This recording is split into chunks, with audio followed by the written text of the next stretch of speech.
You ask Tiger to solve. This deals with linear equations with one unknown. The final result is m=5. Let's solve it step by step.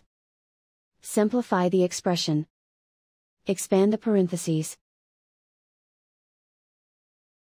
Simplify the arithmetic. Group all constants on the right side of the equation. Subtract 18 from both sides. Simplify the arithmetic.